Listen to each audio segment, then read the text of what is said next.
Syederalun wujud rasa syukur Ketua Komisi Pemberantasan Korupsi Firly Bahuri yang ditetapkan sebagai tersangka atas dugaan tindak pidana pemerasan kepada ex-Menteri Pertanian Syahrul Yassin Limpo. Jurnalis di Banda Aceh melakukan aksi cukur rambut pada Senin 27 November 2023. Aksi cukur rambut itu dilaksanakan di Warkop Sekber Jurnalis Jembatan Pantai Pira, tempat sebelumnya ex-ketua KPK itu makan durian. Di warkop itu pula terjadi intimidasi oleh pengawal Firly terhadap sejumlah wartawan yang hendak melakukan peliputan. Setelah melakukan aksi cukur rambut hingga botak, mereka membelah durian sebagai bentuk sindiran untuk Firly.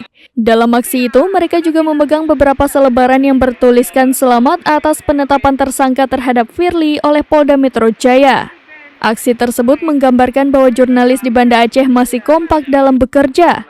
Sebelumnya, Firly datang ke warkop jurnalis dengan melarang jurnalis melakukan peliputan, yang menurutnya hal itu salah satu bentuk intimidasi dan pelecehan terhadap profesi wartawan.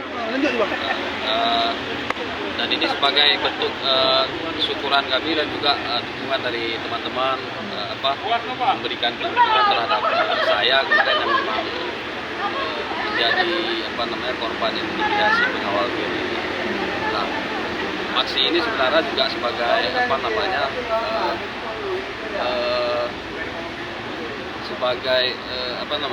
menggambarkan bahwa jurnalis di Aceh masih kompak, walaupun kemarin di sini di tempatnya jurnalis tentang Firly seolah-olah memang nggak ada jurnalis lagi. Dan saya pikir juga datangnya Firly ke tempat jurnalis melarang foto, video, liputan itu sebagai bentuk pelecehan berat terhadap profesi jurnalis. Sementara teman-teman kita di luar daerah di Jakarta itu sangat sulit untuk mengkonfirmasi atau mewawancarai Firly. Nah, di sini Firly bisa makan durian dan duduk santai dengan teman-teman pemilik media, bahkan ada juga jurnalis di dalam. Makanya siap potong rambut makan durian. Ya, setelah potong pangkas juga makan durian. Bentuk sindiran. Nah, sebagai aksi sindiran. Dari Banda Aceh, Indra Wijaya, serambinews.com. Download Tribun X sekarang, menghadirkan lokal menjadi Indonesia.